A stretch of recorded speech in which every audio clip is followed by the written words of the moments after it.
दोस्तों स्वागत है आपका बिहार न्यूज में। दोस्तों मैं हूं फिर दोस्त गनी और आप देख रहे हैं केडीबी लाइव। दोस्तों आज हो चुका है 28 मार्च 2023। तो आज की पूरे बिहार की टॉप न्यूज़ लेकर आए हैं आपके लिए। दोस्तों वीडियो शुरू करने से पहले आपको बता दूं कि अगर आप नए आए हैं इस चैनल पर तो फिर चैनल को सब्सक्राइब करके बेल आइकन को प्रेस कर दीजिए और साथ ही वीडियो को लाइक कर दीजिए। तो चलिए शुरू करते हैं आज की पूरे बिहार की टॉप न्यूज़। दोस्तों आज बिहार न्यूज में सबसे पहले बात करेंगे कि बिहार के डिप्टी सीएम तेजस्वी यादव और पत्नी राजश्री यादव माता पिता बन गए हैं। जहां राजद सुप्रीमो लालू प्रसाद यादव की छोटी बहू ने दिल्ली में स्थित अस्पताल में एक प्यारी सी बेटी को जन्म दिया है। तेजस्वी यादव ने सोमवार को सोशल मीडिया पर तस्वीर के साथ बेटी के पिता बनने की जानकारी शेयर की है। यह रविवार को ही डिप्टी सीएम तेजस्वी यादव पटना से दिल्ली पहुंचे थे। यह तेजस्वी यादव ने बेटी होने की जानकारी देते हुए लिखा है कि ईश्वर ने आनंदित होकर के पुत्री रत्न के रूप में उपहार भेजा है। आपको बता दूं कि अपने हाथों में बेटी को लिए हुए तेजस्वी यादव काफी खुश नजर आ रहे हैं। जहां अस्पताल में तेजस्वी के साथ उनकी बहनें भी दिखी है। तेजस्वी के बच्चे की बड़ी बुआ मीसा भारती ने बताया है कि घर में हमारे प्यारी बेटी आई है। लालू यादव की बेटी रोहिणी आचार्य ने भाई तेजस्वी यादव के पिता बनने की जानकारी शेयर करते हुए ट्वीट करके लिखा है कि बनकर नन्ही सी परी मेरे घर मेहमान आई है, खुशियों की संग सौगात लाई है। दादा दादी बनने की खुशी में मम्मी पापा के चेहरे पे जो मुस्कान लाई है। तेजस्वी यादव की पिता बनने के साथ ही राजद सुप्रीमो लालू प्रसाद यादव और बिहार की पूर्व सीएम राबड़ी देवी पहली बार दादा दादी भी बन गए हैं। इससे पहले लालू राबड़ी अपनी 7 बेटियों के बच्चों के नाना नानी कहलाते थे। अब एक पोती के दादा दादी भी बन गए हैं। दोस्तों बात करते हैं कि बिहार के मुख्यमंत्री नीतीश कुमार अचानक चैती छठ के मौके पर बीजेपी एमएलसी संजय मयूख के घर पहुंच गए। जिसके बाद क्या था, बिहार में सियासी हवाओं के बदलने को लेकर के अटकलों का बाजार गर्म हो गया। यह दरअसल संजय मयूख ने चैती छठ के मौके पर मुख्यमंत्री नीतीश कुमार को अपने आवास पर आमंत्रित किया था। जिसके बाद खरना का प्रसाद खाने नीतीश कुमार देर शाम उनके घर पहुंच गए। जब वहां पहुंचने के बाद संजय मयूख ने हाथ जोड़ करके उनका स्वागत किया। जिसके बाद सीएम नीतीश कुमार ने भी मुस्कुरा करके उनका अभिनंदन स्वीकार किया। आपको बता दूं कि नीतीश कुमार के पिछले साल महागठबंधन में शामिल होने के बाद से ही आरजेडी नेता लगातार तेजस्वी यादव को सीएम बनाने के लिए नीतीश कुमार पर दबाव बना रहे थे। ऐसे में नीतीश कुमार बीते दिनों बेहद असहज नजर आ रहे थे। महागठबंधन सरकार बनने के बाद जो नीतीश कुमार सार्वजनिक कार्यक्रमों में तेजस्वी यादव को आशीर्वाद देते या फिर गले लगाते नजर आते थे और उन्हें बिहार का भविष्य बताते थे, वहीं नीतीश कुमार कुछ दिनों से तेजस्वी यादव से कई मुद्दों पर अलग राय रखते भी दिखे।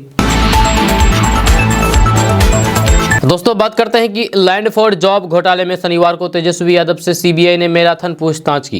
इस दौरान नौकरी के बदले जमीन घोटाले से जुड़ी हुई उनसे सवाल किए गए, जिस पर जमकर के सियासत भी हो रही है।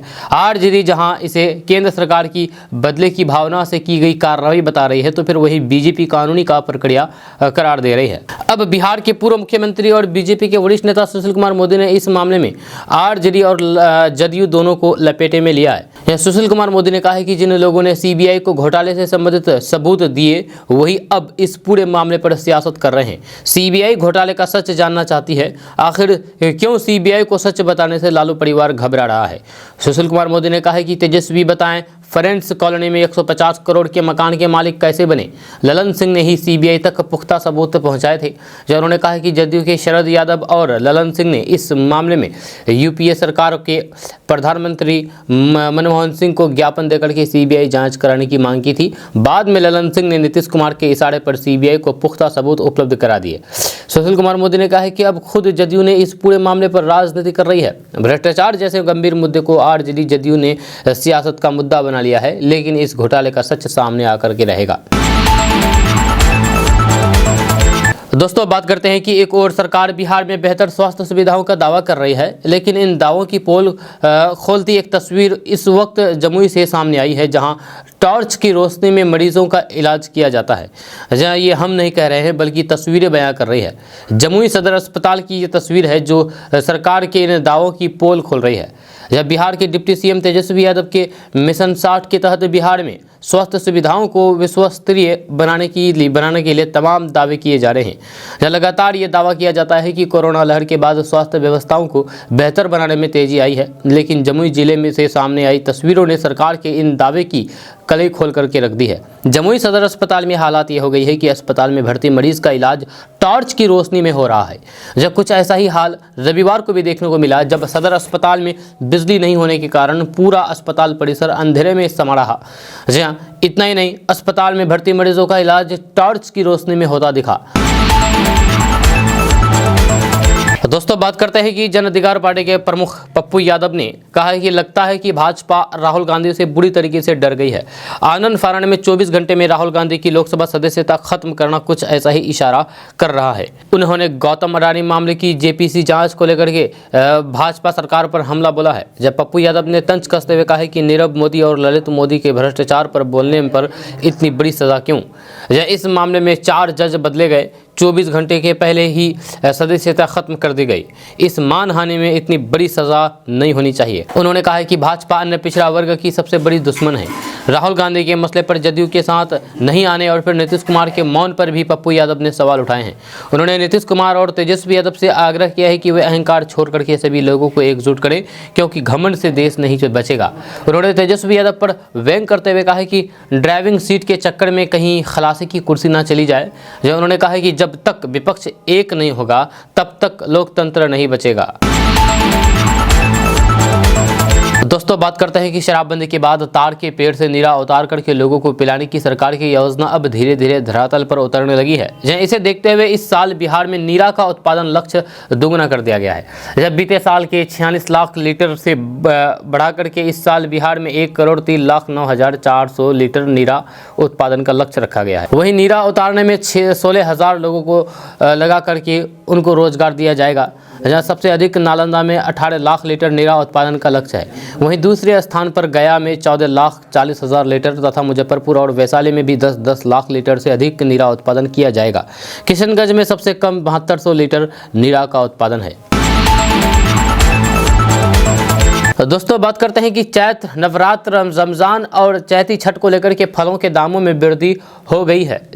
चैती छठ को लेकर के फलों की बाजार सज गई है। छठ महापर्व में फलों की डिमांड विशेष रूप से होती है। इसके साथ साथ नवरात्र अनुष्ठान में भी फल की डिमांड होती है और रमजान में भी तो रोजेदारों के द्वारा फल की खरीदारी की जाती है। ऐसे में फलों के दाम बढ़ने से बिहार के लोगों के कमर टूट रहा है। जी हाँ, फल खरीदने के लिए ग्राहक कम पहुँच रहे हैं। दुकानदारों का मानना है कि त्योहारों के मौसम में फलों की डिमांड बढ़ जाती है, लेकिन दाम बढ़ जाने से ग्राहक मोल भाव ज़्यादा कर रहे हैं।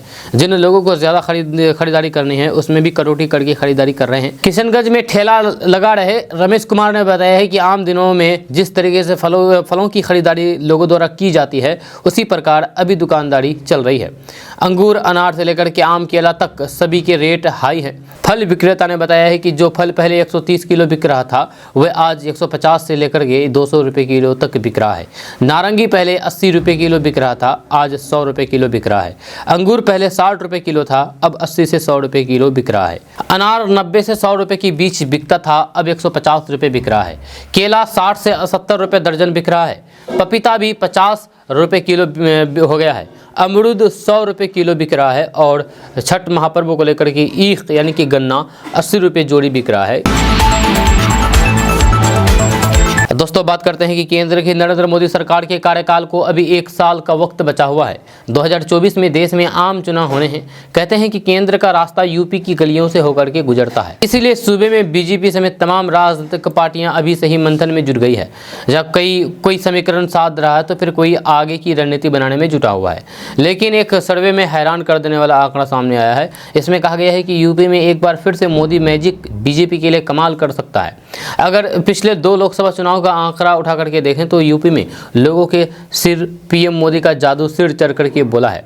2014 में बीजेपी ने 70 से ज़्यादा सीटें यूपी में जीती थी, जबकि 2019 में 62 सीटें उसके खाते में आई थी।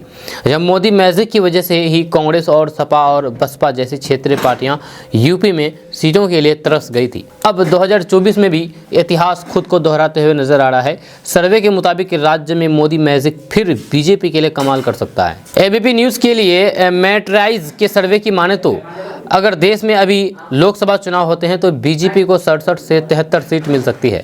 इस सर्वे में 10,000 लोगों ने अपनी राय दी थी। जब वहीं अखिलेश यादव की समाजवादी पार्टी को 3 से 6 सीट मिल सकती है, जहाँ वहीं कांग्रेस और मायावती की बसपा को एक या फिर 2 सीटों से संतोष करना पड़ सकता है। सर्वे से मालूम चला है कि यूपी में अभी भी मोदी मैजिक बरकरार है। अगर 2024 के लोकसभा चुनाव में भी नतीजे सर्वे के मुताबिक आते हैं तो फिर ये विपक्ष के लिए सदमे से कम नहीं होगा। इसके अलावा समाजवादी पार्टी के मुखिया अखिलेश यादव के साथ उनके चाचा शिवपाल यादव की राजनीति भी धरी रह जाएगी।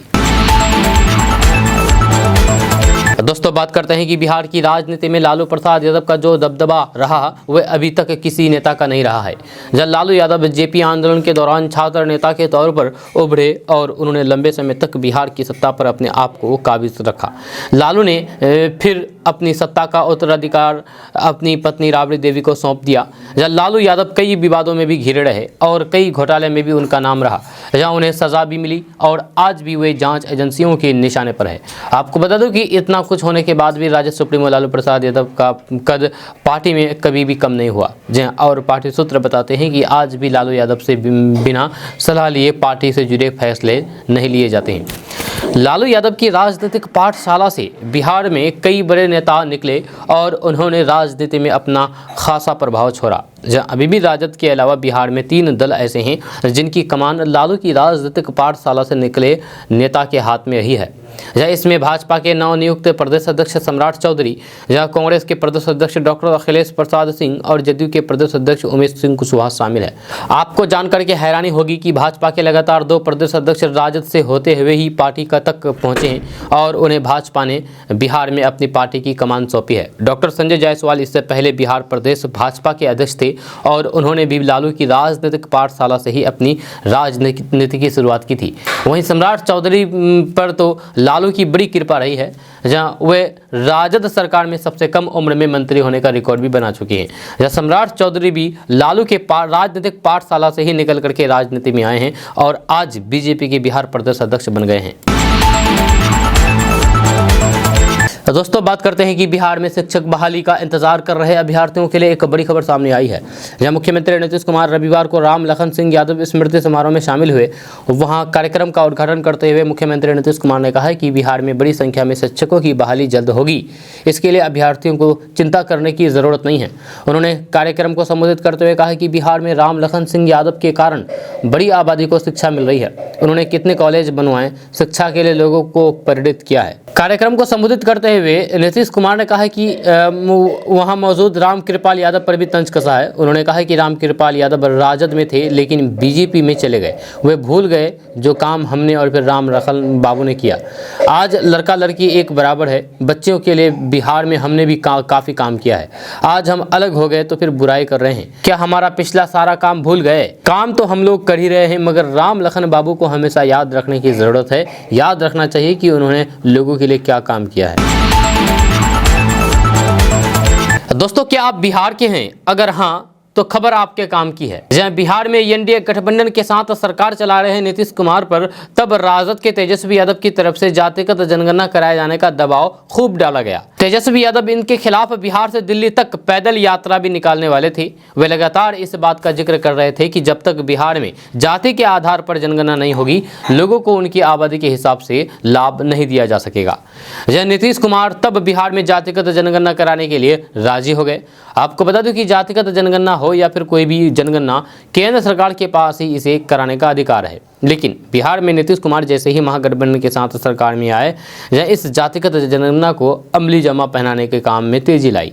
जहां इसके लिए पहले चरण का काम भी हो गया, जिसमें बिहार के हर घर पर एक निश्चित संख्या अंकित की गई है और अब इसका दूसरा चरण शुरू होने वाला है। ऐसे में दूसरे दौर की जनगणना कैसी होगी, इसके लिए सरकार की तरफ से राज्य के हर जिला मुख्यालयों पर कर्मचारियों को प्रशिक्षण दिया गया है। आपको बता दूं कि जातिगत जनगणना के दूसरे चरण 15 अप्रैल से लेकर के 15 मई के बीच शुरू हो जाएगा। साथ ही आपको ये भी बता दूं कि जनगणना कर्मी जब आपके घर गणना करने के लिए आएंगे तो आपसे 17 सवाल पूछे जाएंगे और आपसे 17 सवाल कौन से पूछे जाएंगे हम आपको अभी इस वीडियो में बताएंगे। आपको बता दूं कि इसमें सबसे पहला सवाल जो होगा उसके अनुसार आपको अपने परिवार के सभी सदस्यों का नाम बताना होगा और साथ ही अगर आपको नाम की स्पेलिंग ठीक से रखनी है तो फिर आपको इसके लिए कोई पहचान पत्र भी दिखाना होगा।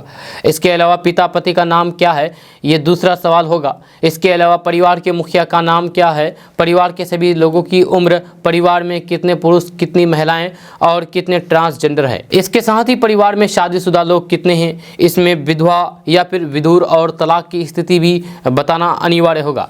इसके साथ ही आपके धर्म के बारे में भी पूछा जाएगा। इसके बाद आएगा नंबर आपकी जाति का कि आप कौन सी जाति से संबंध रखते हैं। इन सवालों के बाद परिवार के लोग कितने पढ़े लिखे हैं, इसकी एक एक जानकारी देनी होगी। फिर परिवार के हर व्यक्ति का व्यवसाय, फिर आप जहां रह रहे हैं वहां का मकान कैसा है उसके बारे में आपको बताना होगा। इसके साथ ही परिवार के कितने सदस्य किसी भी तरह की यानी कि पढ़ाई और कमाई के लिए प्रदेश से बाहर हैं उसकी भी जानकारी देनी होगी।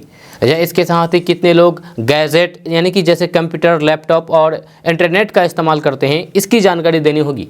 इसके बाद आपको साइकिल से लेकर के अन्य बेहतर सभी तरह की गाड़ियों की जानकारी देनी होगी। इसके बाद आपके पास खेती के लिए अगर ज़मीन है तो कितनी है इसकी जानकारी देनी होगी। घर के लिए आपके पास कितने ज़मीन है, इसके साथ ही आपकी मासिक आमदनी कितनी है इसके बारे में भी अंतिम सवाल पूछा जाएगा। जी हाँ, जनगणना करने के लिए जब गणना कर्मी आपके घर आएंगे तो ये सारे सवाल आपसे पूछे जाएंगे और इन सवालों का जवाब आपको ठीक ठीक से देना है। दोस्तों बात करते हैं कि मिशन 2024 को देखते हुए भाजपा एक के बाद एक चौंकाने वाला फैसला ले रही है, जहां पार्टी अब जातिगत समीकरण के जरिए महागठबंधन को चित करने की तैयारी में है। बिहार प्रदेश का अध्यक्ष सम्राट चौधरी को बनाकर के भाजपा ने विरोधियों को सख्ते में डाल दिया है। भाजपा ने सम्राट चौधरी को प्रदेश अध्यक्ष बनाकर के एक तीर से कई निशाना साधा है। एक और जहां पिछड़ा वोट बैंक को एकजुट करने की कोशिश की गई तो फिर वहीं नीतीश कुमार के पारंपरिक वोट बैंक में सेंधमारी की कोशिश भी है। लव कुश वोट बैंक में सेंधमारी करके भाजपा नीतीश कुमार के आधार को कम करना चाहती है। भाजपा में एक व्यक्ति एक पद का सिद्धांत माना जाता है। सम्राट चौधरी को प्रदेश अध्यक्ष बनाए जाने के बाद विधान परिषद में नेता प्रतिपक्ष के पद को लेकर के मंथन शुरू हो गया है। सम्राट चौधरी और विजय सिन्हा के जरिए भाजपा ने अगड़ी और पिछड़ी जाति के समीकरण को तो साध लिया, अब पार्टी की नज़र अति पिछड़ा वोट बैंक पर होगी। जब विधान परिषद में अति पिछड़ा वर्ग को आगे करके पार्टी अति पिछड़ा वोट बैंक को साधने की कोशिश करेगी। वहीं विजय कुमार सिन्हा को विधानसभा में दल का नेता बना करके भाजपा ने अगड़ी जाति को संदेश देने की कोशिश की थी। राज्यसभा में धानुक जाति से आने वाले शंभू पटेल को राज्यसभा भेज करके पार्टी ने सबको चौंका दिया था। जब बदली हुई परिस्थितियों में अब विधान परिषद में विरोधी दल के नेता के चयन की बारी है। राजनीति विश्लेषकों की माने तो सबसे प्रमुख दावेदार नवल किशोर यादव है। 24 साल से विधान पार्षद हैं। नवल किशोर यादव के जरिए यादव वोट बैंक में सेंधमारी की कोशिश पार्टी की ओर से की जा सकती है। बिहार में लगभग 14% यादव जाति का वोट बैंक है। दोस्तों बात करेंगे कि तमिलनाडु प्रकरण में गिरफ्तार यूट्यूबर मनीष कश्यप को मदद करने वालों की मुसीबत भी बढ़ने लगी है। ईओयू ने पहले मनीष कश्यप के सहयोगी नागेश्वर ओ को ईओयू ने उठाया और अब मनीष कश्यप के करीबी मित्र मनीष द्विवेदी को गिरफ्तार किया है। मनीष कश्यप के सहयोगी मनीष द्विवेदी की तलाश में ईओयू कल से ही लगी थी। मनीष द्विवेदी के पटना में स्थित ठिकानों पर छापेमारी भी की गई। वहीं फ्लैट से कई साक्ष्य भी ईओयू को मिलने की बात सामने आ रही है।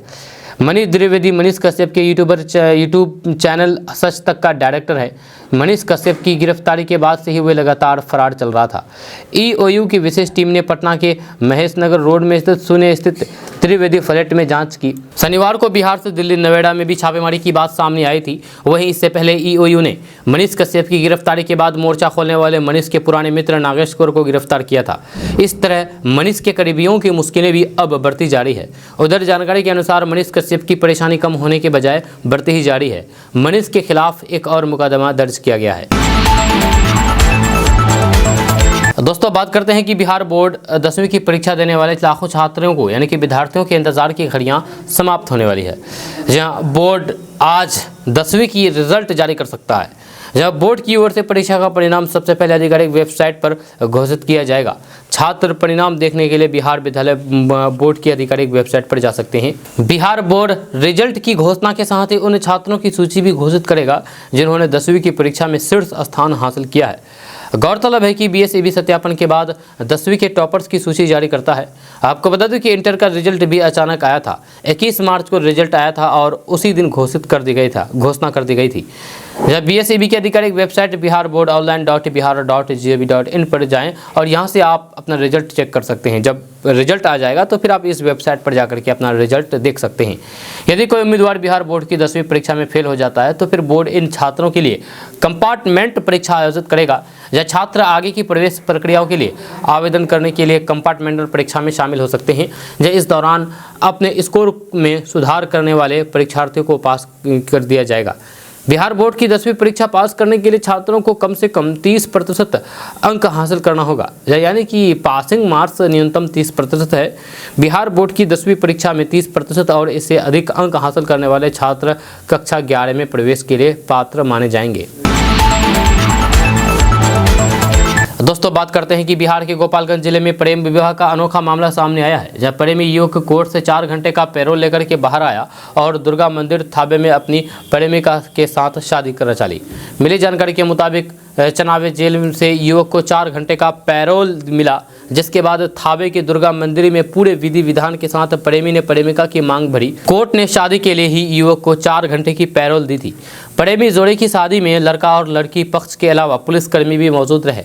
विवाह संपन्न होने के बाद पति पत्नी ने दाम्पत्य जीवन का आशीर्वाद दिया। वहीं शादी के दौरान सुरक्षा के एतबार थावे दुर्गा मंदिर में काफ़ी तादाद में पुलिसकर्मी भी मौजूद थे। मंदिर में हुई इस अनोखी शादी की पूरा इलाके में चर्चा तेज है। शादी की बात तो आप जान गए, लेकिन युवक से प्रेम कैसे हुआ, युवक जेल कैसे गया, ये सवाल आपके जहन में होगा। दरअसल युवक राहुल कुमार बगहा थाना क्षेत्र के मच्छर गांव का रहने वाला है। वह हाजीपुर में इंजीनियरिंग की पढ़ाई कर रहा था। लखनऊ में एक सत्संग में राहुल अपने परिवार के साथ गया था। वहीं राहुल से उनकी मुलाकात काजल प्रजापति से हुई। काजल कप्तानगंज यूपी की रहने वाली है। राहुल और काजल की दोस्ती प्रेम में तब्दील हो गई। जहाँ इश्क परवान चढ़ा और दोनों ने भाग करके थावे दुर्गा मंदिर में चोरी छिपे शादी रचा ली। शादी रचाने के बाद दोनों पति पत्नी की तरह रहने लगे। कुछ दिनों बाद काजल की तबीयत बिगड़ी तो फिर राहुल ने उसे सदर अस्पताल में भर्ती कराया। लड़की की शिकायत पर पुलिस वहां पर पहुंच गई और राहुल कुमार को गलत काम करने के आरोप में गिरफ्तार करके जेल भेज दिया। जब दोनों के परिवार वालों को अब इस मामले की जानकारी हुई तो उन्होंने शादी के लिए हामी भरी। दोस्तों, बात करते हैं कि बिहार में एक और गर्मी ने अपने तेवर दिखाना शुरू कर दिया है, तो वहीं दूसरी ओर कुछ हिस्सों में आंधी और फिर बारिश की वजह से मौसम का हाल बिगड़ा हुआ है। दक्षिण और पूर्वी बिहार के कुछ हिस्सों में आज भी ठनका और बारिश का अलर्ट जारी किया गया है। मौसम विभाग के मुताबिक पटना, भागलपुर, गया, मुजफ्फरपुर समेत 13 जिलों में 24 घंटे के भीतर तेज हवाएं चलने और फिर कहीं कहीं ठनका गिरने की आशंका जताई है। इस दौरान हल्की बारिश भी हो सकती है। मौसम विभाग के पूर्वानुमान के मुताबिक पटना, जहानाबाद, गया, नालंदा, शेखपुरा, नवादा, लखीसराय, बेगूसराय, जमुई, मुंगेर, खगड़िया, भागलपुर और बांका जिले में आज मौसम बिगड़ने के आसार हैं। जहां इन जिलों में मेघ गर्जन और फिर बिजली गिरने का येलो अलर्ट जारी किया गया है। इसके साथ ही कहीं कहीं पर हल्की बारिश होने का भी अनुमान लगाया गया है। हालांकि अन्य जिलों में मौसम शुष्क रहने की संभावना है। ऐसे में उत्तर और पश्चिमी बिहार के जिलों में तेज गर्मी का सितम देखने को मिल सकता है। दोस्तों, बात करते हैं कि नेता प्रतिपक्ष विजय कुमार सिन्हा ने बिहार के सीएम नीतीश कुमार और आरजेडी सुप्रीमो लालू प्रसाद यादव पर जमकर के हमला बोला है। जब प्रेस कॉन्फ्रेंस में विजय कुमार सिन्हा ने कहा है कि बिहार में एक नए बदलाव के लिए शिक्षक और स्नातक निर्वाचन चुनाव में बीजेपी के उम्मीदवार को जिताएं। बड़े भाई लालू ने शिक्षा को और छोटे भाई नीतीश ने शिक्षकों को बर्बाद कर दिया है। विजय सिन्हा ने कहा है कि जो सरकार में आए हैं वे पहली कैबिनेट में ही 10 लाख लोगों को रोजगार देने की बात कह रहे थे, लेकिन शिक्षक अभ्यर्थियों पर लाठी बरसा रहे हैं। विभिन्न विभागों में 7 लाख से ज्यादा पद खाली पड़े हैं। बहाली की प्रक्रिया जो बीजेपी की सरकार में थी उस समय शुरू हुई थी, उसे भी कहीं कहीं रोका जा रहा है। जैसे ये लोग चुनाव के करीब ले जाना चाहते हैं। बिहार के शिक्षा मंत्री और शिक्षा व्यवस्था पर भी विजय कुमार सिन्हा ने हमला बोला है। उन्होंने कहा है कि शिक्षा मंत्री बार बार गलत बयानबाजी कर रहे हैं। सीएम ने मंत्री पर आक्षेप किया है कि कोई भी गोपनीय बात आप सार्वजनिक नहीं कर सकते हैं, तो फिर कहीं ना कहीं दोनों का विरोधाभास स्पष्ट कर रहा है कि सरकार की मंशा साफ नहीं है। बिहार में शिक्षा की स्थिति बदहाल है। लालू और नीतीश इन दोनों की भूमिका है। दोस्तों, दोस्तों बात करते हैं कि वित्तीय वर्ष 2022-23 शुक्रवार को समाप्त हो जाएगा। ऐसे में शुक्रवार तक निवेश या फिर कागजात अपडेट कराना जरूरी है। केंद्र के निर्देश के आलोक में 31 मार्च तक आधार पैन कार्ड अनिवार्य कर दिया गया है। दोनों को लिंक कराना अनिवार्य कर दिया गया है, आधार कार्ड को और पैन कार्ड को। ऐसा नहीं करने पर अगले वित्तीय वर्ष से आयकर रिटर्न भी फाइल नहीं हो सकेगा। Institute of chartered accountant of India की पटना शाखा के अध्यक्ष सीए रामशंकर ने बताया है कि पैन कार्ड को आधार कार्ड से लिंक करने का अंतिम तिथि निर्धारित है। 1 अप्रैल से ये सभी इन ऑपरेटिव हो जाएगा। जी हाँ, इससे पैन संबंधित कोई भी कार्य नहीं हो सकेगा। पुराने अपडेटेड रिटर्न फाइल करने के साथ साथ साल 2019-20 का रिटर्न भर सकते हैं। दोस्तों बात करते हैं कि बिहार में पेट्रोल और डीजल की कीमत जारी कर दी गई है। आज पेट्रोल और डीजल की कीमतों में 6 पैसे घटाई गई है। यहाँ पेट्रोल की कीमत 109 रुपये 17 पैसे और डीजल की कीमत 95 रुपये 82 पैसे कर दी गई है। राजधानी पटना में पेट्रोल में 32 पैसे और डीजल की कीमतों में 30 पैसे की बढ़ोतरी कर दी गई है। इसी तरीके से यहाँ पेट्रोल की कीमत 108 रुपये 12 पैसे और डीजल की कीमत 94 रुपये 86 पैसे हो गई है। भागलपुर में 108 रुपये 49 पैसे पेट्रोल बिक रहा है। गया में पेट्रोल 108 रुपये 22 पैसे, समस्तीपुर में पेट्रोल 107 रुपये 70 पैसे, वैशाली में 107 रुपये 52 पैसे, दरभंगा में 107 रुपये 62 पैसे, भोजपुर में 108 रुपये 14 पैसे, सिवान में 108 रुपये 62 पैसे, पूर्णिया में पेट्रोल 108 रुपये 96 पैसे, मुजफ्फरपुर में 108 रुपये 1 पैसे, मधुबनी में 108 रुपये 61 पैसे प्रति लीटर के हिसाब से बिक रहा है। ये पेट्रोल बिक रहा है। दोस्तों बात करते हैं कि बिहार के 2865 सरकारी कन्या माध्यमिक और उच्च माध्यमिक विद्यालयों के परिसर में भूजल स्तर को बढ़ाने के लिए शिक्षा विभाग ने वित्तीय प्रबंध किया है। जल जीवन हरियाली अभियान के तहत स्कूल परिसर में बारिश के पानी को रेन वाटर हार्वेस्टिंग सिस्टम के जरिए भूजल के रूप में सहेजा जा सकेगा। शिक्षा विभाग ने तय किया है कि रेन वाटर हार्वेस्टिंग के जरिए भूजल को संतुलित रखते हुए स्कूली हैंडपंप नलकूप को हमेशा रखा जाएगा, ताकि बालिकाओं को पेयजल के लिए स्कूल परिसर न छोड़ना पड़े। जब पेयजल के अलावा समुचित पानी उपलब्ध रहने से शौचालय की साफ सफाई भी सुनिश्चित हो सकेगी। आधिकारिक जानकारी के मुताबिक शिक्षा विभाग ने इसके लिए 2865 स्कूलों के लिए 20 करोड़ से अधिक राशि देने का निर्णय लिया है। जी हाँ, इस राशि में से प्रत्येक स्कूल को 80,000 रुपये दिए जाएंगे। इस राशि से रेन वाटर हार्वेस्टिंग के लिए भौतिक संरचना का निर्माण किया जाएगा। बिहार शिक्षा परियोजना ने एक आकलन तैयार करके निर्णय लिया है कि इस कवायद में प्रति विद्यालय 80,000 रुपये दिए जाएंगे। तो दोस्तों बात करते हैं कि राहुल गांधी की संसदीय जाने के बाद अब देश भर में आंदोलन शुरू हो गया है। जहाँ झारखंड की राजधानी रांची में भी कांग्रेस ने धरना प्रदर्शन किया। इस धरने में कांग्रेस के नेता इरफान अंसारी ने सभी सांसद और विधायक से इस्तीफे की मांग की है और ये भी कहा है कि सबसे पहले हम इस्तीफा देंगे। जी हाँ, जामताड़ा के विधायक इरफान अंसारी ने कांग्रेस के सांसदों और फिर विधायकों से अपील की है कि वे राहुल गांधी के समर्थन में इस्तीफा दें। मैं सबसे पहले इस्तीफा देने को तैयार हूं। जब लोकतंत्र ही नहीं बचेगा तब हम कैसे बचेंगे। राहुल गांधी की संसदीय जाने पर उन्होंने कहा कि ये नहीं चलेगा, यहाँ ब्रिटिश शासन नहीं है, ये हिंदुस्तान है और हिंदुस्तान को हम लोगों ने खड़ा किया है। जब देश के प्रधानमंत्री से कहूँगा कि राहुल गांधी से माफ़ी मांगे और पार्लियामेंट में उन्हें बैठाएं। इरफान अंसारी ने यह भी कहा है कि आज कांग्रेस नहीं होता तो फिर देश के प्रधानमंत्री नरेंद्र मोदी और गृह मंत्री अमित शाह नहीं होते। अयोध्या और गोधरा कांड याद ही होगा। कांग्रेस पार्टी यदि बदले की भावना से काम करती तो फिर आज नरेंद्र मोदी और अमित शाह जेल में होते। इरफान अंसारी ने कहा है कि गांधी परिवार को नीचा दिखाने का काम देश के प्रधानमंत्री कर रहे हैं, लेकिन उन्हें मालूम नहीं है कि राहुल गांधी डरने वाले नहीं हैं। हम लोग उनके साथ खड़े हैं। जितना कांग्रेस के विधायक और फिर सांसद है सब इस्तीफा देंगे और सबसे पहले इरफान अंसारी इस्तीफा देगा। इरफान अंसारी ने देश के प्रधानमंत्री से कहा कि वे राहुल गांधी से माफ़ी मांगे और उनको पार्लियामेंट में बिठाएं। दोस्तों बात करते हैं कि बिहार के सभी जिला मुख्यालयों में एक ही खेल परिसर में खिलाड़ियों को athletics, volleyball, kabaddi, kho kho, boxing, badminton, football सहित 14 खेलों की सुविधा मिलेगी। बिहार के 8 विभागों 38 जिलों में आउटडोर स्टेडियम बनाए जाएंगे, जिनमें राज्य स्तर तक के खेलों का आयोजन किया जाएगा। खिलाड़ियों को अब खेलने के लिए पटना, गया या फिर दूसरे राज्यों में आने जाने की ज़रूरत नहीं है। इसके साथ ही कला संस्कृति युवा विभाग पटना के कंकरबाग में स्थित पाटलिपुत्र खेल परिसर की तर्ज पर सभी जिला मुख्यालयों के आउटडोर स्टेडियम विकसित करने की योजना बना रहा है। आपको बता दूं कि तिरहुत, सारण, दरभंगा, कोसी, पूर्णिया, भागलपुर, मुंगेर तथा मगध प्रमंडल में आउटडोर स्टेडियम विकसित किया जाएगा। इसकी प्रक्रिया मई महीने से तेज कर दी जाएगी। फिलहाल पटना प्रमंडल में स्टेडियम चालू है। यह संभाग के बाद जहानाबाद, भागलपुर, मुजफ्फरपुर, आरा, सासाराम सहित सभी जिलों में सुविधा मिलेगी। सभी जिलों में आउटडोर स्टेडियम के लिए अगले 2 माह के भीतर जिलों में जमीन का सर्वे शुरू कर दिया जाएगा। दोस्तों, घर में खाना बनाने के लिए एलपीजी गैस का ही इस्तेमाल आजकल होने लगा है। इससे कई तरह की परेशानियां खत्म हो चुकी है, लेकिन लापरवाही की वजह से गैस सिलेंडर से जुड़े हुए हादसे भी हो जाते हैं। जब गैस सिलेंडर में होने वाले विस्फोट बहुत ज़्यादा तबाही मचा देती है। अभी हम आपको गैस सिलेंडर से जुड़ी हुई महत्वपूर्ण जानकारी देने वाले हैं, जो आपके परिवार की सुरक्षा के लिए बहुत ज़रूरी है। अगर आपने गौर किया है तो फिर रसोई गैस सिलेंडर पर ऊपर की तरफ एक कोड लिखा हुआ दिखता है। ये कोड बहुत महत्वपूर्ण होता है। इस कोड की शुरुआत ABC और D से होती है, जिसके बाद 2 अंकों का एक नंबर लिखा रहता है।